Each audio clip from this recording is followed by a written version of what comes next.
आज की इस वीडियो में हम बात करेंगे 10वीं कक्षा की प्रश्नावली 14.3 का 6th क्वेश्चन। इस क्वेश्चन में हमें बोला गया है कि एक स्थानीय टेलीफोन निर्देशिका से 100 गुलाम लिए गए और उनमें प्रयुक्त अंग्रेजी वर्णमाला के अक्षरों की संख्या का निम्नलिखित बारंबारता बंटन प्राप्त हुआ। यहाँ पर हमें अंग्रेजी की अक्षरों की संख्या दे रखी है 1 से 4, 4 से 7, 7 से 10, 10 से 13, 13 से 16, 16 से 19। हमें यहाँ पर गुलामों की संख्या दे रखी है 6, 30, 40, 16, 4 और 4।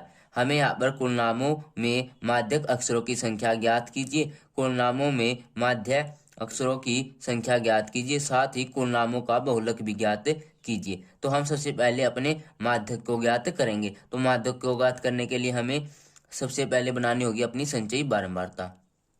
संचयी बारंबारता को ज्ञात करने के लिए हम सबसे पहले बारंबारता का पहला अंक ऐसे का ऐसे रखते हैं, फिर बाद वाले अंक में इसको जोड़ देते हैं, यानी कि 30 में 6 को जोड़ना है तो ये हो जाएगा हमारे पास 36। अब 40 में 36 को ऐड करना है तो हमारे पास 76 हो जाएगा। ठीक है, अब 76 में हमें 16 को जोड़ना है तो हमारे पास 92 हो जाएगा। अब 92 में 4 को ऐड करेंगे तो हमारे पास कितना हो जाएगा, ये हो जाएगा हमारे पास 96। अब 96 में 4 को ऐड करेंगे तो हमारे पास टोटल हो जाएगा 100। ठीक है, तो हमें सबसे पहले पता होना चाहिए कि एल क्या होता है। एल को हम ज्ञात करते हैं हमारे एफ की सहायता से।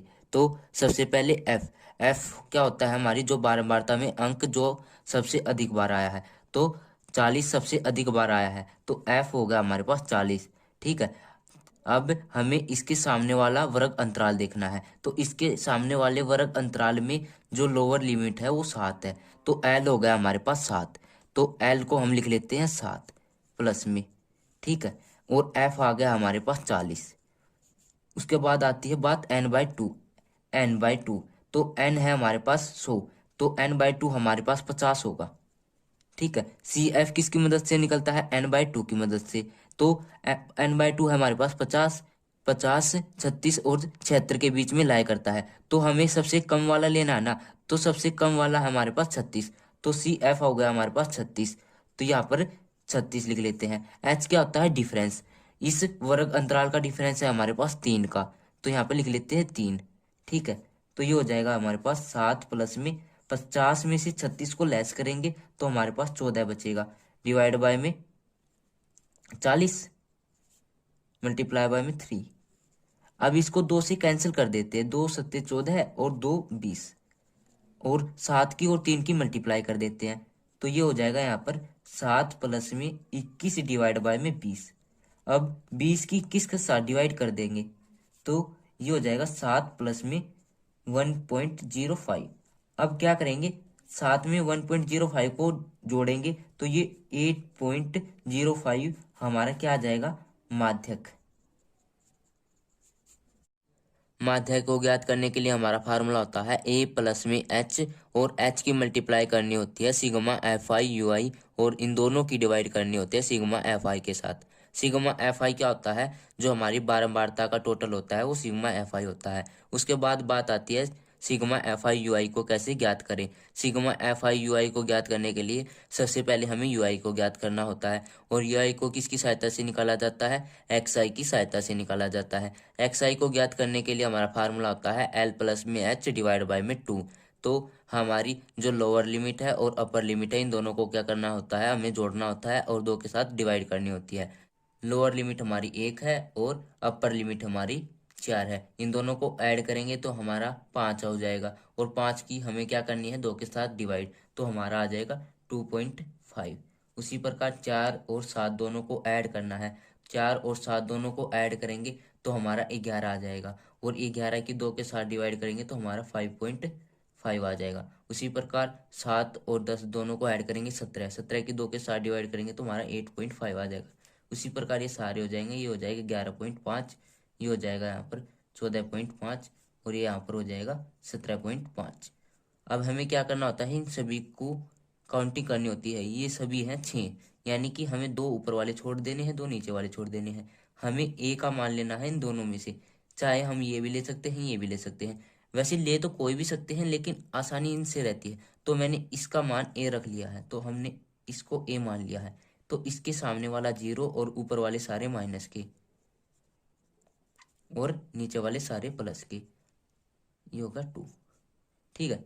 अब हमें -3 की 6 के साथ मल्टीप्लाई करनी है, तो ये -18 हो जाएगा और यहाँ पर ये -60 हो जाएगा, ये -40 हो जाएगा और ये 0 ही हो जाएगा और 4 की 1 के साथ 4, 4 की 2 के साथ 8 हो जाएगा। तो सिग्मा FI और UI का मान आ जाएगा हमारे पास -106। अब हम इन सभी का मान रख देते हैं। तो A का मान आया हमारे पास 11.5, H का मान है हमारे पास 3, सिग्मा FI UI का मान आया हमारे पास -106, सिग्मा FI हमारे पास 100। ठीक है। तो ये हो जाएगा यहाँ पर 11.5 प्लस में, अब इन दोनों की मल्टीप्लाई कर देते हैं तो -318 और डिवाइड बाय में क्या हो जाएगा 100। अब 100 के साथ इसकी डिवाइड करेंगे तो ये हो जाएगा 11.5 माइनस का 3.18। अब 11.5 में से 3.18 को लेस करेंगे तो हमारा 8.32 आ जाएगा। बहुलक को ज्ञात करने के लिए हमारा फार्मूला होता है L प्लस में ब्रैकेट स्टार्ट F1 माइनस में F0 डिवाइड बाय में 2F1 माइनस में F0 माइनस में F2। इन सभी की मल्टीप्लाई करनी होती है H के साथ। तो सबसे पहले हमें पता होना चाहिए कि F1 क्या होता है। तो F1 होता है हमारी बारंबारता में जो अंक सबसे अधिक बार आता है। तो 40 तो हो गया हमारा F1 और F1 के ऊपर होता है हमारा F0 और F1 के बाद होता है हमारा F2। तो यहाँ पे लिख लेते हैं हमारा ये हो गया F1, ये हो गया हमारे पास F2, ये हो गया हमारे पास F0। इसके सामने वाली जो लोअर लिमिट होती है वो होती है हमारी L और इसका जो वर्ग अंतराल होता है वो होता है हमारा H, यानी कि H हो गया हमारे पास 3। तो हम सबसे पहले इन सभी का मान पुट कर देते हैं। L का मान आया हमारे पास 7, F1 का मान है हमारे पास 40, F0 का मान है हमारे पास 30। उसी प्रकार 2 मल्टीप्लाई बाय में F1 40 है, F0 है हमारे पास 30, F2 है हमारे पास 16, H का मान है हमारे पास 3। ठीक है। तो ये हो जाएगा यहाँ पर 7 प्लस में 40 में से 30 को लेस करेंगे तो हमारे पास बचेगा 10 और ये हो जाएगा 80 और यह यहाँ पर हो जाएगा, इन दोनों को टोटल करेंगे तो हमारा 46 हो जाएगा मल्टीप्लाई बाय में 3। ठीक है। तो यहाँ पर हम लिख लेते हैं, ये हो जाएगा हमारे पास 7 प्लस में 30 डिवाइड बाय में 80 में से 46 को लेस करेंगे तो हमारा 34 हो जाएगा। 30 और 34 की डिवाइड 30 और 34 की डिवाइड कर देंगे तो ये हो जाएगा 7 प्लस में 0.88 और इन दोनों को ऐड करेंगे तो हमारा आ जाएगा 7.88। ये क्या आ गया हमारे पास बहुलक।